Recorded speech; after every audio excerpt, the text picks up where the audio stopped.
talk to a lot of people and everything.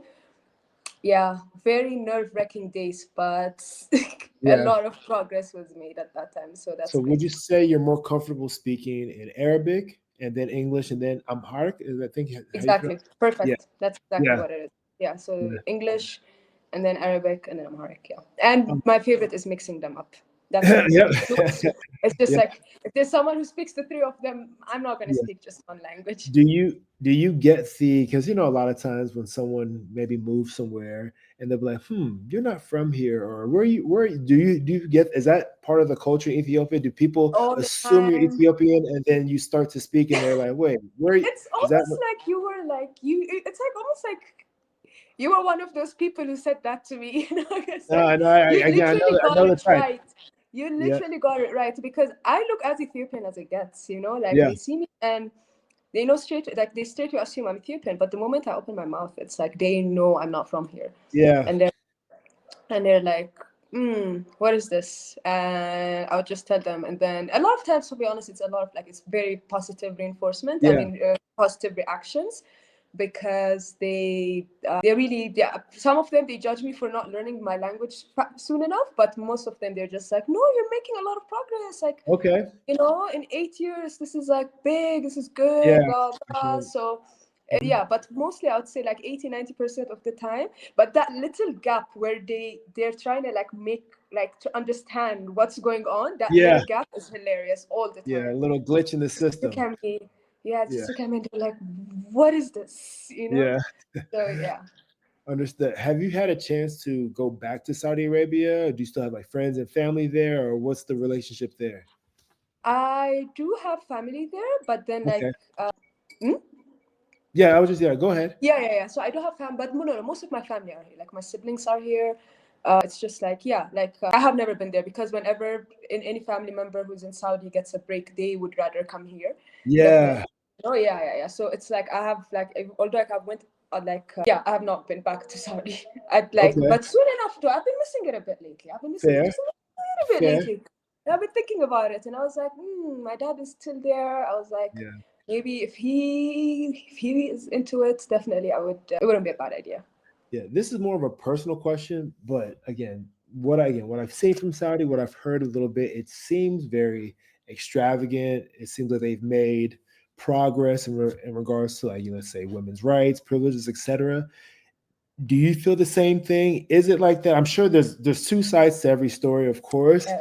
Is that just what's being marketed, or like what would be your honest opinion about maybe where they were, where they are right now, and if it's even worth a visit? So I kind of went. I mean, I kind of left Saudi during almost the transition era. Like Okay. it's like yeah, like when I was there. Yeah, I left, and I mean, I arrived here 6 or 7 months before the whole ban on driving was lifted. Hmm. So, but my dad has been there, and he just comes here to visit. And if anything, honestly speaking, especially for somebody who's lived there, and it's not just my dad, also my friends and my cousins. If anything, especially for the Saudi nationals, that's the thing. That's one thing that people need to understand. It's like a lot of these benefits were mostly for the nationals. Of course, like also the not nationals could also enjoy it and like take advantage of it and everything, but it's not comparable. But then like the country though, the growth has been massive, especially Yeah. like as I said, like women rights, like Yeah. all companies even like have a certain like percentage of like they're required to have a certain percentage like of women employees, and just the education in general, the empowerment that they're giving to women, and not just that, even like just like I'm seeing like there's like Chris Brown and like all these rappers and like singers having concerts there, and I'm like, Yeah. this thing was unimaginable when I Like was I there. heard Like you couldn't get a visa years I ago. wouldn't exactly, I wouldn't even think of it. Like I wouldn't even like, like it's not even something I could comprehend. So Yeah. definitely, it's a completely like transformed country. It's just it really depends. Like who's benefiting. For Yeah. example, there's not much progress made on like the religion aspect, like as far Understood. as I know. There's so it's like no complaints though. Like if anything, definitely moving forward. So it's Hmm. great. And then, but people wouldn't necessarily like, let's say, like date or get married outside of the religion, right? That's something that was pretty strict, right? You would, if you were Christian, you stay with Yeah. Christians, Muslim, you know, etc. Is that how it typically worked? It depends on the gender. Actually, it really depends, because if There. it's a man, he could marry a non-Muslim a lot of times. Okay. But yeah, but not vice versa. Understood. So yeah, and then there's like a lot of like reasons and things into it and stuff like Yeah. that. But yeah, just the gist of it, it's very different when it comes to a Muslim Saudi man and a Muslim Saudi woman. Fair, fair. But you would say maybe right now, today, you feel there's probably more opportunities for you specifically in Ethiopia than there probably would be in Saudi Arabia, or what are your thoughts? Opportunities like work and Like, stuff let's like say that. work, raising a family, traveling, doing the things that you Um, personally want to do. Honestly speaking, these two countries, it's like extremely hard to compare them, Okay. especially. So here's the thing. So income per capita in Saudi Arabia and income per capita in Ethiopia, Yeah. probably not comparable. Like very, very, very different. You know, Yeah. like they That. are extremely, extremely wealthy there a lot of times. But at the same time, also as an Ethiopian, like especially let's say if you speak Arabic and stuff like that, like it's you could go back there and like probably get a decent job and live like a more comfortable life. Yeah. But again, you're always gonna be an immigrant there, always. Like you're never gonna belong fully there. So that's like kind of like when it comes to property ownership, when it comes to opening a business, let's say, or like buying a house or raising a family, you're always like that's not like your home. So Yeah. it's that feeling that's there. It's not just a feeling, it's like really like it's something that like you see and feel every day. So it's not something you Hmm. could just like ignore. But Ethiopia comes with a lot of freedom, a Okay. lot of there's I would say, yeah, there's especially if you like educated, if you're very passionate, extremely passionate, on like extremely courageous too, there Really? is a lot of untapped opportunities here. So, Really? but then yes, but then you really, really need to have like that hustler in you, because Okay. it's not very, yeah, like over here you can't just like have a good like a 9 to 5, like on average you can't have like a 9 to 5 and then like a very decent life, where you could probably save and travel and so on. Like Yeah. that's quite likely unless you're like, I don't know, working for like some big organization or something. But if you're like a business owner, let's say if you like solve a problem, like a big problem that has been Hmm. like have had demand or whatever, there's untapped opportunities. So it really depends on what you want. It really depends on what you want. It really depends on the opportunities that present themselves. But these two countries, as you said in the beginning, as they're close to each other, but Yeah. like extremely different, like in Yeah. every way possible. Yeah. Do you feel as if you have that hustle mentality now, or is that something you brought? Is that something you kind of developed living in Ethiopia, or is that just something you feel like you need to have to thrive in Ethiopia? You definitely need to have a certain like percentage of it for sure. But then Okay. again, like so there's like pull and push factors to it. Okay.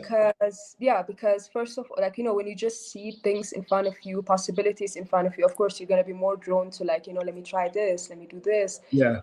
let me work on this and so on. So I feel like it's something that could brew inside, because of course when you're not like in comfort, for example, if there's someone in a country where like working a 9 to 5 means that like you're like a good middle class Yeah. position, and you could probably like save and buy property or whatever it is by that month, by your 9 to 5 job, you wouldn't think of like just doing things on the side, starting a business or whatever it Mhm. is. But when that's not really a possibility, then it definitely does end up pushing you, or like at Yeah. least inspiring you. And just when a country is like inspired, like a city is inspired, just like as a whole or so on, like Okay. there's other people in the same page Yeah. and stuff. So I think really it's a mix of both. It's something Okay. that some people, I believe, probably have it in them, Yeah. but also it really also depends on the environment, like the environment that presents itself.